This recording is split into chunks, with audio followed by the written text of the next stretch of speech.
Imprimante 3D, découpe laser, machine numérique. À Montreuil, à la Maison Populaire, un atelier un peu particulier permet à chacun de passer de l'idée à l'objet. Le Fab Lab, laboratoire de fabrication ouvert au public, attire curieux, bricoleurs et créateurs. Mais derrière les machines, c'est aussi un lieu d'apprentissage et de partage.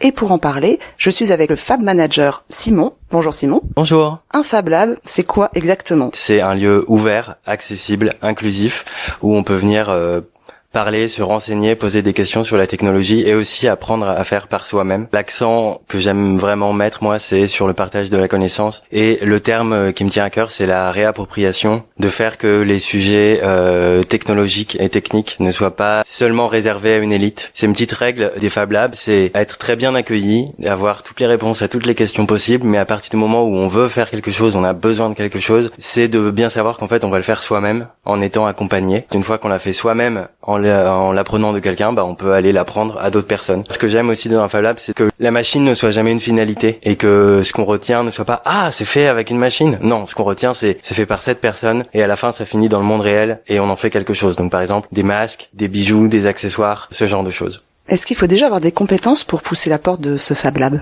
Oui et non. Si vous en avez, c'est un bonus parce que c'est vrai qu'on passe beaucoup par les logiciels.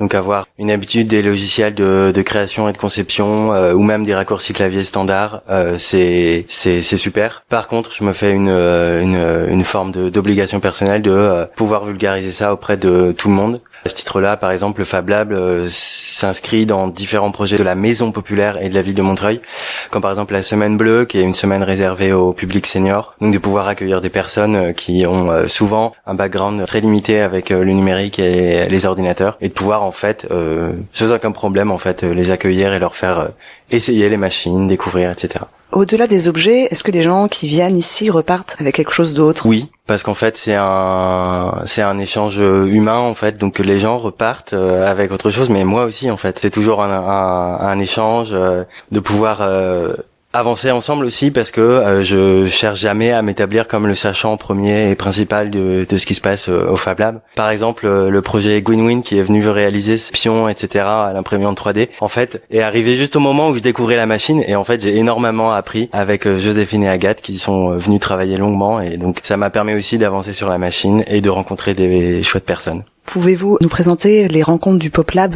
Alors, les rencontres du Pop Lab sont un événement trimestriel qui a lieu à la Maison Pop. C'est souvent les mardis soirs, de 18h à 21h. C'est le temps fort trimestriel du Pop Lab, parce que c'est le moment pour les personnes qui découvrent complètement de venir découvrir à la fois les machines, de pouvoir se rencontrer et de poser les questions. Et à chaque fois, il y a un petit accent qui est mis sur un sujet en particulier. L'impression 3D, sur les tampons aussi. À un moment, c'est un artiste qui était venu présenter son travail, voilà. Et le prochain, le 5 mai, ce sera avec Gwynwin. Un lieu où l'on fabrique des objets, mais aussi des compétences et parfois même des vocations, le Fab Lab de la Maison Populaire est ouvert aux curieux comme aux passionnés, avec des temps de découverte et de formation tout au long de l'année. Toutes les infos sont sur le site de la Maison Populaire.